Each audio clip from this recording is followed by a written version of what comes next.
بسم الله الرحمن الرحيم. الحمد لله وكفى والسلام على عباده الذين اصطفى. أما بعد، أعوذ بالله من الشيطان الرجيم. بسم الله الرحمن الرحيم. وأعدوا لهم ما استطعتم من قوة ومن رباط الخيل ترهبون به عدو الله وعدوكم. وقال النبي صلى الله عليه وسلم: من رأى منكم منكرا فليغيره بيده فإن لم يستطع فبلسانه فإن لم يستطع فبقلبه وذلك أضعف الإيمان. صدق الله العظيم وصدق رسوله النبي الكريم. اللهم صل على سيدنا محمد وعلى آل سيدنا محمد وبارك وسلم. اے لا الہ کے وارث، باقی نہیں ہے تجھ میں گفتار دل برانہ، کردار قاہرانہ. تیری نگاہ سے دل سینوں میں کانپتے تھے، کھو گیا ہے تیرا وہ جذبے قلندرانہ.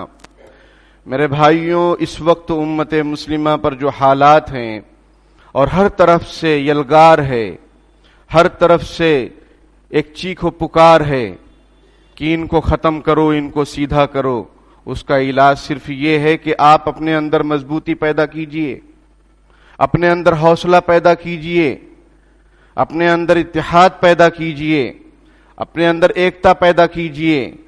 آپ ایکتا پیدا کرنے جاتے ہیں دوسروں کے چکر میں، دوسروں کے ساتھ آپ ایکتا، غیروں کے ساتھ، باطل کے ساتھ آپ ایکتا پیدا کرنے کے چکر میں ہوتے ہیں اور اپنوں کو چھوڑ دیتے ہیں، اپنوں کو بھول جاتے ہیں. اپنوں کے اندر آپ کی کوئی یکتائی نہیں ہے، کوئی اتحاد اور اتفاق نہیں ہے، اور غیروں سے گلے ملنے کے لیے آپ پریشان ہیں. غیروں سے گلے ملنے نہیں بلکہ گلے پڑنے کے لیے آپ تیار ہیں. کیا فائدہ ہو رہا ہے اس سے؟ اس لیے کہ آپ کے اندر ہی پختگی نہیں ہے، آپ کی صفوں میں اتحاد نہیں ہے، آپ کے دلوں میں یکتائی نہیں ہے. تو آپ لاکھ جتن کر لیں، لاکھ ہردک شبھ کامنائیں دے دیں، اس سے کچھ ہونے والا نہیں ہے. اس سے آپ ہی پٹیں گے، آپ ہی کٹیں گے اور آپ ہی کا ستیاناش ہوگا، اور ہو رہا ہے. قرآن کیا کہتا ہے ہم سے؟ قرآن یہ کہتا ہے: وَأَعِدُّوا لَهُم مَّا اسْتَطَعْتُم مِّن قُوَّةٍ وَمِن رِّبَاطِ الْخَيْلِ تُرْهِبُونَ بِهِ عَدُوَّ اللَّهِ وَعَدُوَّكُمْ، کہ اپنے آپ کو پختہ کیجئے، اپنے آپ کو مینٹین کیجئے، تیار کیجئے جتنا ہو سکے تم سے، سواری کی لائن سے، ہتھیار کی لائن سے اپنے آپ کو لیس کیجئے. کیوں؟ مقصد خون خرابہ، فتنہ فساد نہیں ہے. مقصد یہ ہے کہ جو تمہارا دشمن ہے اور جو اللہ کا دشمن ہے، اس کے دلوں کے اندر تمہاری دھاگ بیٹھ جائے. آج صورتحال یہ ہے کہ مسلمانوں کے دلوں میں دوسروں کی دھاگ بیٹھی ہوئی ہے. باطل جو کہہ دے سرنگو ہیں، باطل کہہ دے کہ آپ کو 10 بجے سے لے کر 6 بجے تک کوئی شور و گل نہیں کرنا ہے، آپ کی مسجد سے اذان بھی نہیں ہونی چاہیے، ہم نے سر تسلیم خم کر لیا. لیکن باطل پوری رات دندناتا رہے، پوری رات شور مچاتا رہے، پوری رات جو ہے لوگوں کو پریشان کرتا رہے. ہمارے منہ سے، ہماری زبان سے، ہمارے سیاستدانوں کی طرف سے، ہمارے حکمرانوں کی طرف سے، ہمارے پڑھے لکھے لوگوں کی طرف سے ایک آواز بھی نہیں اٹھتی، ایک آواز بھی نہیں اٹھتی. اس کی وجہ یہ ہے کہ ہم جو لا الہ کے وارث تھے، جو وراثت ہمیں ملی تھی، اس کو ہم نے گنوا دی. ہم نے جو اسلاف سے میراث پائی تھی گنوا دی، جو ہم نے اسلاف سے میراث پائی تھی. سریا سے زمین پر آسمان نے ہم کو دے مارا. میرے بھائیوں، اس کا حل یہی ہے کہ ہم گونگے بہرے نہ بنیں. ہم اس ملک کے باعزت شہری ہیں. ہم نے آزادی کا بگل بجایا تھا. آزادی کا خیال کسی کے وہم و گمان میں بھی نہیں تھا، بلکہ لوگ چاٹوکار بنے ہوئے تھے. لیکن مسلمان قوم ایک ایسی قوم ہے جو حریت پسند ہے، جو لوگوں کو لوگوں کی غلامی سے نکال کر اللہ کی غلامی کی طرف لے جاتی ہے. یہی نبی اکرم صلی اللہ علیہ وسلم کا مشن تھا، یہی صحابہ کرام کا مشن تھا. صحابہ کرام جاتے وقت کے بادشاہوں کے سامنے یہی کہتے تھے کہ ہمارا مقصد یہ ہے کہ ہم لوگوں کو، بندوں کی غلامی سے نکالیں اور اللہ کی غلامی میں لگائیں. لیکن آج ہم کس کی غلامی کر رہے ہیں؟ ہم سوچیں. غلامی میں نہ کام آتی ہیں شمشیریں نہ تدبیریں، جو ہو ذوق یقین پیدا تو کٹ جاتی ہیں زنجیریں۔ وہ رات بھر شور مچائیں، ہلڑ بازی کریں، اور ہم رات بھر آرام سے بیٹھے رہیں، گپ شپ کریں، ہم بھی تال سے تال ملائیں، ہاں سے ہاں ملائیں، ہمارے بچے ان کے گن گائیں، ہماری دکانیں ان سے زیادہ سجنے اور ان سے زیادہ سنورنے میں مقابلہ کریں، ہمارے بچے ان سے زیادہ، باطل کے بچوں سے زیادہ ہمارے بچے خوش ہوں کہ کیا جشن اور کیا موقع آیا ہے۔ تو کیا ہوگا؟ وہی ہوگا جو تریپورہ میں ہو رہا ہے، وہی ہوگا جو کشمیر میں ہو رہا ہے، جگہ جگہ ہو رہا ہے اور ہوگا۔ اپنے ایمان کی خبر لیجئے، اپنے ایمان کو مضبوط کرنے کی فکر کیجئے، اپنی نسلوں، آپ چلو ہم یہ کہتے ہیں کہ آپ حکمران نہیں ہیں، لیکن اپنے گھر کے تو ذمہ دار ہیں۔ الرجال قوامون علی النساء، الرجال قوامون علی النساء بما فضل اللہ بعضهم علی بعض۔ اللہ نے مردوں کو عورتوں کا نگران اور ذمہ دار اور حکمران بنایا ہے۔ اور کلکم مسئول وکلکم مسئول عن رعیتہ، تم میں سے ہر شخص نگران ہے اور اس کو اس کے ماتحتوں کے بارے میں پوچھا جائے گا۔ نبی اکرم صلی اللہ علیہ وسلم کے آخری جو کلمات زبان مبارک سے نکلے ہیں، اور آج ربیع الاول کی 29 تاریخ ہے، ہم نے کیا کیا؟ ربیع الاول کا مہینہ آیا، ہم نے کیا کیا؟ ہم نے وہی کیا جو باطل کرتا ہے، جو چمک دھمک وقتی طور پر ان کی ہوتی ہے، بعد میں سناٹا، وقتی طور پر ان کی مندریں آباد ہوتی ہیں، اس کے بعد سناٹا۔ ہم بھی وہی، ہمارا تو وقتی طور پر بھی مسجدیں آباد نہیں ہوئی، پورا مہینہ گزر گیا، ہم امام ہیں، ہم دیکھتے ہیں مسجد میں فجر میں وہی 2 صف، وہی 2 صف، اس کے علاوہ کچھ بھی نہیں۔ کیا کر رہے ہیں ہم لوگ؟ ہمارے نبی اکرم صلی اللہ علیہ وسلم کا فرمان، امت مسلمہ کے نام آخری فرمان، الصلاۃ الصلاۃ وما ملکت ایمانکم، نماز کی پابندی کرنا، نماز کی پابندی کرنا، اور اپنے ماتحتوں کا خیال رکھنا۔ اپنے ماتحتوں کے بارے میں تم سے پوچھا جائے گا، ان کے حقوق کی رعایت کرنا۔ ماتحتوں میں آپ کے نوکر چاکر بھی آگئے، آپ کے ملازمین بھی آگئے، آپ کی بیوی بچے بھی آگئے، سب آگئے، وہ ماں باپ بھی آگئے جن کی خرچے کی ذمہ داری آپ پر ہے۔ لوگ کیا کر رہے ہیں؟ ڈھونگ رچ رہے ہیں مسلمان ہونے کا۔ ڈرو خدا سے، خوف کرو، یوں مکر و ریا سے کام نہ لو، یا اسلام پہ چلنا سیکھو یا اسلام کا نام نہ لو، یا اسلام پہ چلنا سیکھو یا اسلام کا نام نہ لو۔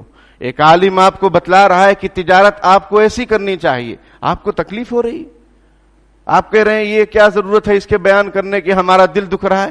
تو تم دنیا میں کس لیے پیدا کیے گئے ہو؟ زندگی کا مقصد کیا ہے؟ کمائی، کاروبار؟ باطل جو بیچ رہے ہیں دکانوں میں وہی آپ بھی بیچیں گے؟ اسلام کے اندر بت پرستی حرام ہے، اسلام کے اندر بت پرستی حرام ہے، آپ بتوں کو بیچ رہے ہیں، آپ بتوں کو بیچ رہے ہیں۔ ہوڑ لگی ہوئی ہے مقابلے کی۔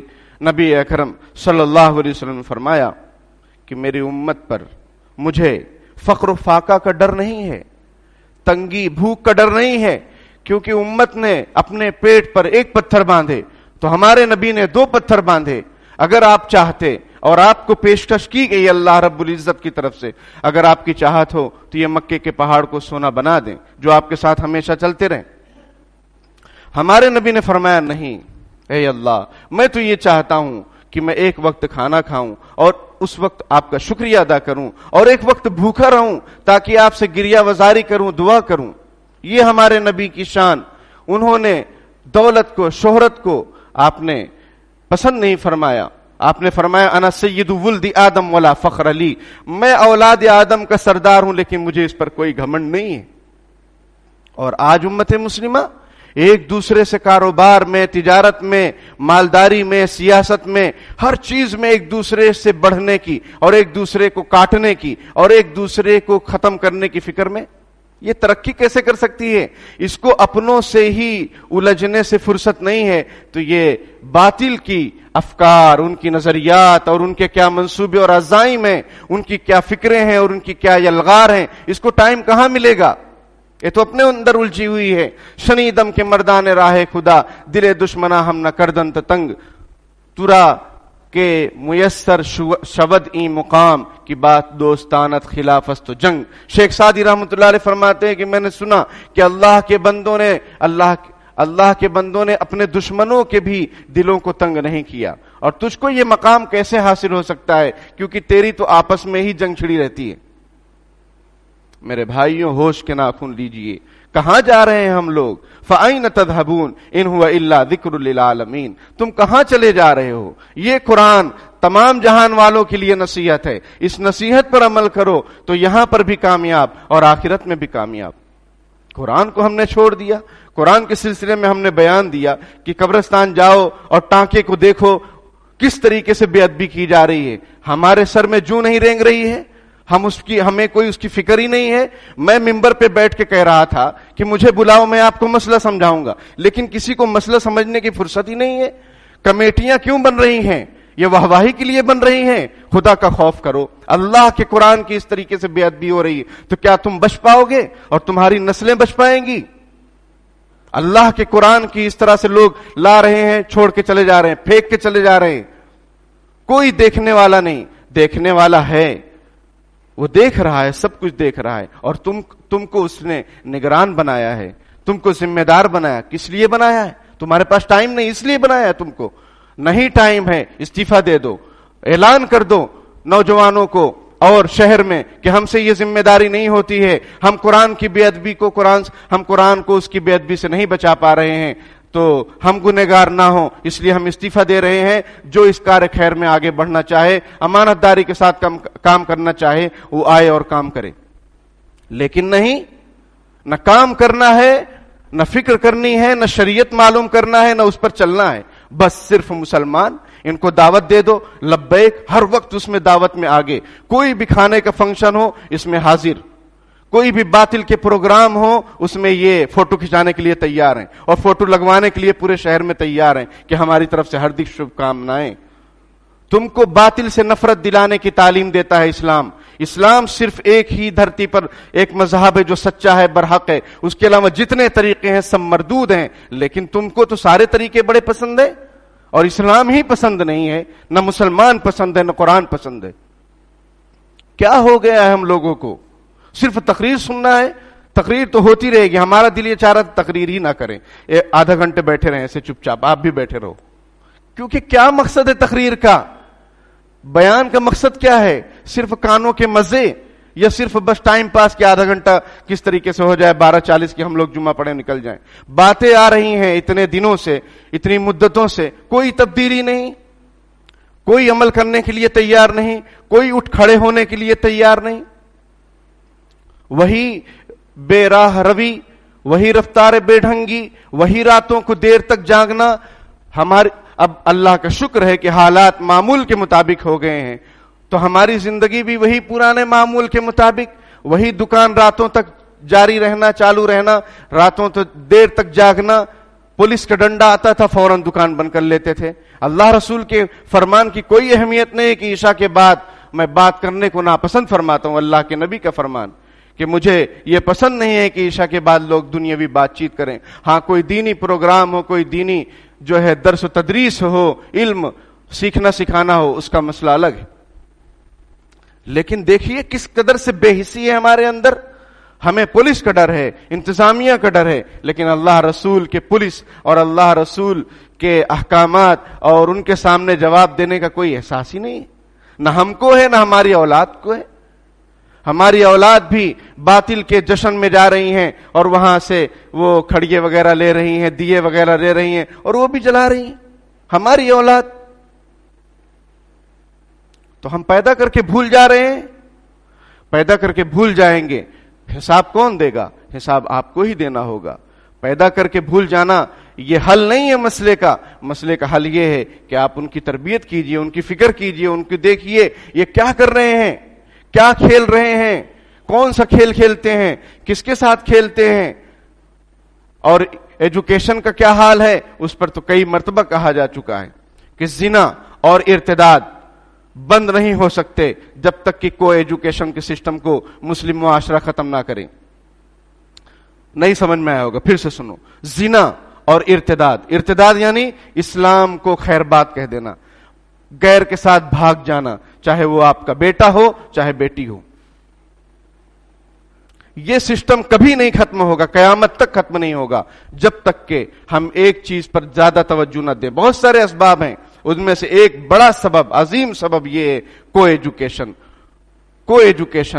کو کلاس سینٹرز، کو کلاسز، کو ایجوکیشن. شیخ ربانی صاحب کی مینار نور کو پڑھیے، جس کو نصیر عظیم آبادی نے لکھا ہے، نصیر اعظمی صاحب نے لکھا ہے مینار نور.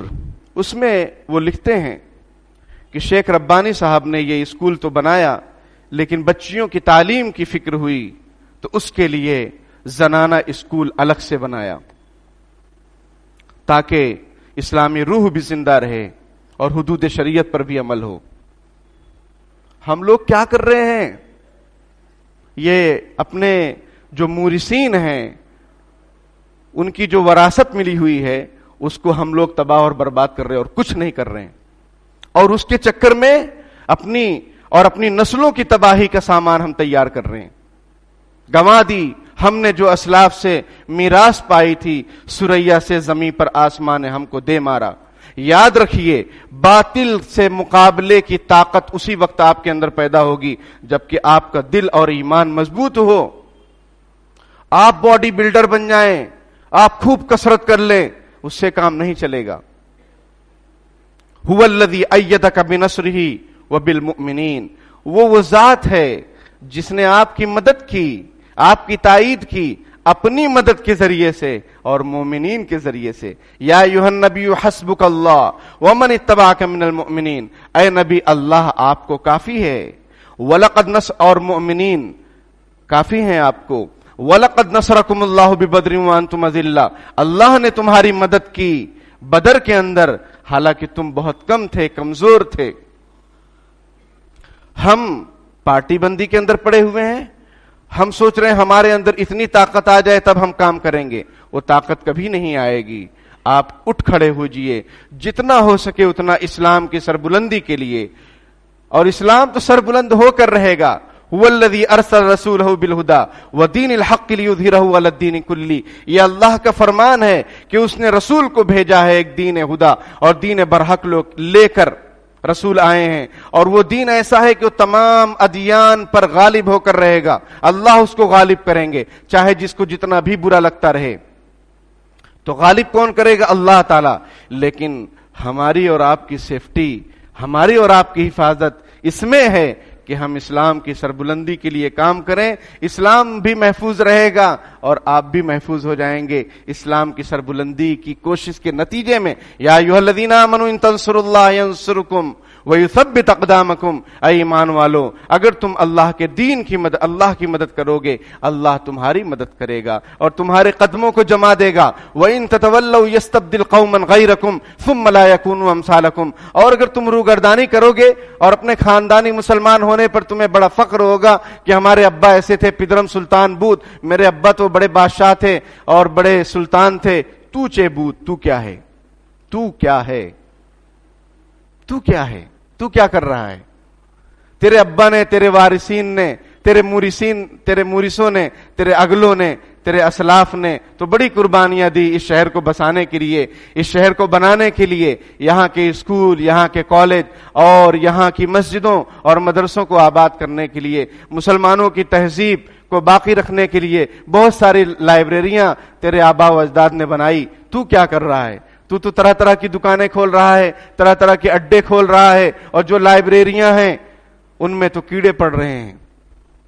ان میں بیٹھنے کے لیے تیرے پاس ٹائم نہیں ہے، ان کتابوں کو کھنگالنے کے لیے تیرے پاس ٹائم نہیں ہے، ان مدارس کی حفاظت کے لیے تیرے پاس ٹائم نہیں ہے، ان مکاتب کی بقا کے لیے تیرے پاس ٹائم نہیں ہے. اور تو ذمہ دار بھی بنا بیٹھتا ہے کہ میں فلاں ذمہ دار ہوں، میں صدر ہوں، میں سیکریٹری ہوں. کس کے لیے سیکریٹری ہے تو؟ اللہ کے کلام کی بے ادبی ہو رہی ہے، اس کی بے حرمتی ہو رہی ہے، تیرے پاس ٹائم نہیں ہے، تیرے پاس مسئلہ معلوم کرنے کے لیے وقت نہیں ہے. تو کیا ہے؟ تو کیا ہے؟ پدرم سلطان بود، میرے ابا تو بڑے عالم تھے، بڑے بزرگ تھے، بڑے اللہ والے تھے، بڑے سلطان تھے، بڑے بادشاہ تھے. تو کیا ہے؟ تجھ سے کیا، اس کے الطاف تو عام ہے شہیدی سب پر، تجھ سے کیا ضد تھی اگر تو کسی قابل ہوتا۔ اللہ کے عنایات تو سب پر عام ہیں، ہم کیوں نہیں اللہ کی عنایات کو حاصل کرنے والے بن رہے ہیں؟ ہم کیوں اپنے بچوں کے بال پر، کھال پر نگرانی کرنے والے بن رہے ہیں؟ ہم ان کے لباس پر کیوں چوکنا نہیں ہیں؟ ہم ان کی تعلیم کی کیوں فکر نہیں کرتے ہیں؟ ہم کو ایجوکیشن سے ہٹ کر، بے حیائی والے نظام سے ہٹ کر صاف ستھرا اسلامی نظام کو قائم کرنے کی فکر کیوں نہیں کرتے ہیں؟ کیا ہمارے پاس پیسہ نہیں ہے؟ ہمارے پاس پیسہ تو بہت ہے، ہماری شادیوں کو دیکھ لو، ہماری شادیوں کو دیکھ لو، ہمارے منڈپوں کو دیکھ لو، ہمارے لون کے بک کرنے کو دیکھ لو، لیکن ہمارے اماموں کی تنخواہ دیکھو، ہمارے مؤذنوں کی تنخواہ دیکھو، ہمارے مسجد کے خادموں کی تنخواہ دیکھو، 4,000 5,000 8,000 10,000، اس سے تیرا گھر چل رہا ہے؟ تو کہاں سے لا رہا ہے؟ ضرورت پڑ رہی تو 2 نمبر بھی کر رہا ہے، اور تم مؤذن اور امام کو 5,000 10,000 میں ٹرکا رہا ہے، اس سے گھر کہاں چلے گا؟ یہ ظلم ہے معاشرے کا سب سے بڑا، یہ بھی ایک ظلم ہے، یہ بھی ایک تباہی کا سامان ہے اپنے لیے اور اپنی نسلوں کے لیے، کہ ہم اللہ کے گھر کے خادموں کے ساتھ ہمارا سلوک کیسا ہے؟ ہمارا سلوک کیسا ہے؟ 4,000 5,000 میں گھر چلتا ہے؟ کبھی نہیں چلتا ہے، کسی کا نہیں چلتا ہے۔ ایک پیٹرول پمپ پر رہنے والا، ایک دکان پر رہنے والا، اس کی تنخواہ 12,000 15,000، اور سرکاری جو ٹیچر ہوتے ہیں ان کی تنخواہ آپ معلوم کیجئے، اور بھی کتنی تنخواہیں ہیں۔ ملٹری والوں کی دیکھیے، جو دیش کی خدمت کرنے کے لیے اور دیش کی حفاظت کرنے کے لیے سرحدوں پر جو تعینات ہیں، ان کو کیا کیا سویدھائیں ملتی ہیں، ان کے بچوں کا ایجوکیشن کیسا ہوتا ہے، ان کا علاج معالجہ کیسا ہوتا ہے، ان کی تنخواہ کیسی ہوتی ہے، ان کی پینشن کیسی ہوتی ہے، اور ایک اللہ کے گھر کے خادموں کا حال ہم نے کر رکھا ہے۔ 4,000 5,000 مؤذنوں کی تنخواہ، اس کی کوئی فکر نہیں ہے کسی کو، جو چل رہا ہے چلنے دو، جو ہو رہا ہے ہونے دو۔ میرے دوستوں، نہ سمجھو گے تو مٹ جاؤ گے ہندوستان والوں، تمہاری داستان تک نہ ہوگی داستانوں میں، اور مٹ رہے ہیں۔ مٹنے کا سامان پورا تیار ہو چکا ہے، اگر ہم اپنا سامان تیار نہیں کریں گے، ہم اپنے آپ کو تیار نہیں کریں گے، اپنے ایمان کو تیار نہیں کریں گے۔ قرآن کہہ رہا ہے اپنے آپ کو مضبوط کرو، اپنے آپ میں تیاری رکھو، واکنگ کرو، جوگنگ کرو، رننگ کرو، اپنی صحت کا خیال رکھو، اپنے اندر اتحاد رکھو، بہترین کھیل کھیلو، لاٹھی چلانا سیکھو، جو قانون کے دائرے میں آ سکتے ہو، جتنے کھیل جو ڈیفنس کے لیے ہوں، اپنے لیے، اپنی قوم و ملت کے لیے، وہ تمام چیزوں کو اختیار کرو۔ کون منع کرتا ہے آپ کو؟ باطل دندناتے ہوئے پھر رہا ہے، وہ اسلحے اور آلات کو لے کر کھلے عام پھر رہے ہیں، اور ہم جو قانون کے دائرے کے اندر رہتے ہوئے جو اسباب ہیں ان کو بھی اختیار نہیں کر رہے ہیں، اور نہتے بنے ہوئے ہیں، اور بزدلی زیادہ سے زیادہ بڑھتی جا رہی دلوں کے اندر۔ حالانکہ نبی اکرم صلی اللہ علیہ وسلم کے بارے میں حضرت انس رضی اللہ تعالیٰ عنہ فرماتے ہیں کہ نبی اکرم صلی اللہ علیہ وسلم پناہ مانگتے تھے، کس سے؟ اللہم انی اعوذ بک من الہم والحزن، اے اللہ میں آپ کی سیکیورٹی چاہتا ہوں، آپ کی پناہ چاہتا ہوں، آپ کی حفاظت چاہتا ہوں۔ کس سے؟ ہم سے۔ ہم کسے کہتے ہیں؟ ہمن یہ عربی لفظ ہے، اس کا معنی ہوتا ہے مستقبل کے خطرات، مستقبل کے اندیشے، فیوچر کے ٹینشنز، اس سے اے اللہ میں آپ کی پناہ چاہتا ہوں۔ والحزن، ماضی کے غم جو ہو چکا، کوئی غلطی ہو چکی، اس کے ٹینشن سے اے اللہ میں آپ کی پناہ چاہتا ہوں۔ وَأَعُوذُ بِكَ مِنَ الْعَجْزِ وَالْكَسَلِ، اے اللہ میں کمزوری سے اور سستی سے آپ کی پناہ چاہتا ہوں۔ وَأَعُوذُ بِكَ مِنَ الْجُبْنِ وَالْبُخْلِ، اے اللہ بزدلی سے میں آپ کی پناہ چاہتا ہوں، بزدلی سے میں آپ کی پناہ چاہتا ہوں۔ ایمان اور بزدلی ایک دل کے اندر جمع نہیں ہو سکتے، اور کس سے ڈرنے کی کیا ضرورت ہے؟ اللہ سے ڈریے۔ اتخشون الناس، تم لوگوں سے ڈرتے ہو، واللہ وحق ان تخشا، اللہ زیادہ حقدار ہے کہ اس سے ڈرا جائے۔ نبی اکرم صلی اللہ علیہ وسلم نے اپنے یار غار حضرت ابو بکر صدیق رضی اللہ تعالیٰ عنہ سے فرمایا، لا تحزن ان اللہ معنا، ڈرو مت، اللہ ہمارے ساتھ ہے، اللہ ہمارے ساتھ ہے، فکر مت کرو، اللہ ہمارے ساتھ ہے۔ میرے بھائیوں، وہی اللہ آج بھی ہے، وہی قرآن آج بھی ہے، وہی نبی آج بھی ہیں، اور قیامت تک رہیں گے، ان کی رسالت چلتی رہے گی۔ اور ہم وہی امت مسلمہ ہیں، نبی اکرم صلی اللہ علیہ وسلم پر ایمان لانے والے، اللہ پر ایمان لانے والے. ہم کیوں کسی سے گھبرا رہے ہیں؟ ہم کیوں کسی سے دب رہے ہیں؟ اپنے اندر حوصلہ پیدا کریں. شہادت ہے مطلوب و مقصود مومن، نہ مال غنیمت نہ کشور کشائی. ہم شہادت تو ہماری تمنا ہونی چاہیے، ہماری آرزو ہونی چاہیے. نبی اکرم صلی اللہ علیہ وسلم نے شہادت کی تمنا فرمائی. حضرت جابر رضی اللہ تعالیٰ عنہ کے والد حضرت عبداللہ وہ غزوہ احد میں شہید ہو گئے. نبی اکرم صلی اللہ علیہ وسلم نے ایک موقع سے حضرت جابر سے فرمایا کہ تم کو معلوم ہے کہ اللہ نے تمہارے ابا کے ساتھ کیا معاملہ کیا؟ اللہ نے تمہارے ابا کو زندہ کیا اور فرمایا کیا چاہتے ہو؟ کوئی تمنا ہو تو بتاؤ، میں اس کو پورا کروں. تو تمہارے ابا نے کہا کہ اے اللہ مجھے دنیا میں بھیج دیجئے تاکہ میں پھر سے آپ کی راہ میں اپنی جان پیش کر دوں. اللہ تعالی نے فرمایا کہ یہ ہمارے قانون کے خلاف ہے، جو آ گیا اس کو دوبارہ دنیا میں جانا نہیں ہے. میرے بھائیوں، ہم حوصلے کے ساتھ جئیں، حوصلے کے ساتھ مرے، عزت سے جیے تو جی لیں گے یا جام شہادت پی لیں گے. حوصلے کے ساتھ رہیں، اپنے بچوں کے اندر حوصلہ پیدا کریں. اور حوصلہ پیدا کرنے کا سب سے بہترین سامان سیرت رسول ہے، سیرت صحابہ ہے. اس کو پڑھیں، اس کو سنیں، اس کو اپنے بچوں کو سمجھائیں، اس کو اپنے بچوں کے سامنے پڑھیں. ہم دیکھتے ہیں کہ ہمارے بچے گلی میں گھومتے رہتے ہیں، ہمارے بچے چوراہوں پر بیٹھے رہتے ہیں، رات میں جو ہے روڈوں پر کنارے بیٹھے رہتے ہیں. ایسا لگتا ہے کہ ان کے ماں باپ ہی نہیں ہیں. لیس الیتیم من مات والدہ بل یتیم یتیم العلم والادب. یتیم وہ نہیں ہے جس کے ابا کا انتقال ہو جائے، یتیم وہ ہے جو علم ادب سے محروم ہو. سب سے بڑا یتیم وہ ہے. تو حوصلے کے ساتھ رہیں. ایمان اور بزدلی ایک دل میں جمع نہیں ہو سکتے. ہمارے نبی نے پناہ چاہی کہ اللہ میں بزدلی سے آپ کی پناہ چاہتا ہوں، بخل سے آپ کی پناہ چاہتا ہوں، اور قرض کے بوجھ سے آپ کی پناہ چاہتا ہوں، اور لوگوں کے ہم کو دبا لینے سے اللہ میں آپ کی پناہ چاہتا ہوں. یہ ہمارے نبی دعا کرتے تھے. ہم بھی اس دعا کا اہتمام کریں. ہمارے نبی نے فرمایا المؤمن القوی خیر واحب الی اللہ من المؤمن الضعیف.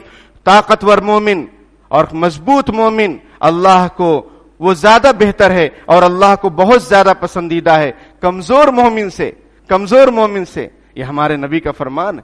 ہمارے نبی صحابہ کرام کو مضبوط کرتے تھے، ان کو ٹریننگ دیا کرتے تھے، ان کے اندر حوصلہ پیدا کرتے تھے. یہ سوچو کہ نور ہدایت کا پرچم جناب محمد نے کیسے اڑایا، یہ سوچو کہ دبتوں کو کیسے ابھارا، یہ سوچو کہ گرتوں کو کیسے اٹھایا، یہ سوچو کہ کیا چیز تھی جس کے بل پر خدا کے اکیلے پیغمبر نے اٹھ کر الٹ دی تھی ایران اور روما کی مسند، پلٹ دی تھی صحرا نشینوں کی کایا.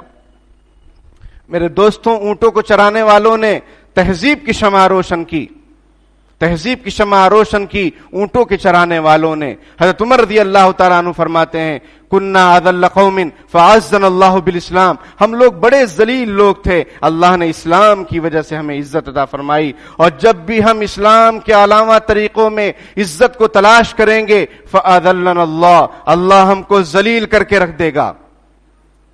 جلال بادشاہی ہو یا جمہوری تماشا ہو، جدا ہو دین سیاست سے تو رہ جاتی ہے چنگیزی. سمجھیے بات کو، اسلام نے آپ کو کہیں تنہا نہیں چھوڑا ہے. آپ سیاست کے میدان میں ہو، آپ تجارت کے میدان میں ہو، آپ زراعت کے میدان میں ہو، آپ خلافت کے میدان میں ہو، آپ کہیں پر بھی ہوں، اسلام کے تابندہ اور درخشندہ قانون موجود ہیں. اس پر عمل کیجئے، آپ باعزت رہیں گے اور لوگ بھی آپ کی وجہ سے عزت پائیں گے. امن و شانتی کا بازار گرم ہوگا. آج پوری دنیا میں مہنگائی کا بازار گرم ہے، اور شرک و کفر کا بازار گرم ہے، اور باطل کا بازار گرم ہے. باطل دندناتا پھر رہا ہے، اور ظلم زیادتی کا بازار گرم ہے. اور رام کے نام پر مسلمانوں کو ایک بھیڑ آ کر قتل کر دے رہی ہے. کوئی گھبرانے کی ضرورت نہیں ہے. مرنا تو ویسے بھی ہے، لیکن جب مریں اور ایسے حالات آئیں تو دو چار کو جہنم رسید کر کے جائیں.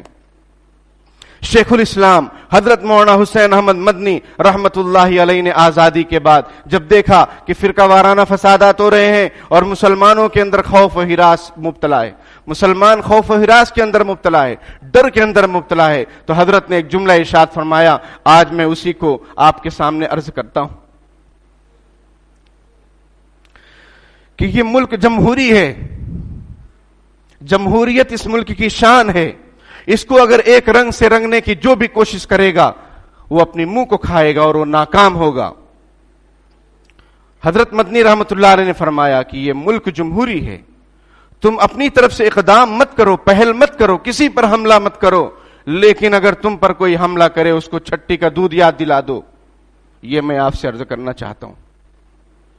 لیکن یہ کب ہوگا؟ جبکہ آپ کا ایمان مضبوط ہوگا، جبکہ آپ کے صفوں کے اندر اتحاد ہوگا، آپ کے دل ملے ہوئے ہوں گے. اور دل ملے ہوئے ہونے کے لیے میں آپ کو ایک فارمولہ عرض کرتا ہوں جو حضرت مولانا الیاس صاحب رحمۃ اللہ علیہ نے بیان فرمایا ہے کہ ایک مسلمان کو دیکھ کر یہ سوچو کہ یہ اللہ کا بندہ ہے، یہ سوچو کہ نبی اکرم صلی اللہ علیہ وسلم کا امتی ہے، یہ سوچو کہ اس کے دل کے اندر ایمان ہے، اور ان بنیادوں پر اس کی عزت کرو، ان بنیادوں پر اپنے دل میں اس کے لیے احترام کا جذبہ پیدا کرو. اختلافات رہتے ہیں، 5 انگلی برابر نہیں ہے، نظریات کا اختلاف ہو سکتا ہے، لیکن ایک دوسرے کے تعلق سے اپنے دل میں جذبہ رحم، جذبہ محبت، جذبہ خیرخواہی کو پیدا کرو. جب یہ جذبہ ہوگا تو تم جب برائی کو دیکھو گے تو حضور نے فرمایا کہ اپنے ہاتھ سے روکنے کی کوشش کرو، اپنے پاور سے روکنے کی کوشش کرو. پاور سے نہیں روک سکتے تو اپنی زبان سے روکو، زبان سے بھی اگر نہیں روک سکتے تو دل سے برا سمجھو. یہ اسی وقت ہو سکتا ہے. تو اس لیے میرے بھائیوں، پورے ملک کی جو صورتحال بنی ہوئی ہے اس میں خوف و ہراس کو زبردستی لاگو کیا جا رہا ہے. طرح طرح کے اعلانات کیے جا رہے ہیں، طرح طرح کے بیانات دیے جا رہے ہیں. ان سے گھبرانے کی اور ہمت ہارنے کی قطعاً ضرورت نہیں ہے. ولا تہنوا ولا تحزنوا وانتم الاعلون ان کنتم مؤمنین. تم پست ہمت مت ہو، تم غمگین نہ ہو، تم ہی سر بلند رہو گے اگر تم ایمان والے ہو. اگر تم ایمان والے ہو تو ہم ایمان والے بن جائیں، تیاری رکھیں، حوصلہ رکھیں اور اپنی طرف سے پہل نہ کریں. لیکن اگر باطل پہل کرتا ہے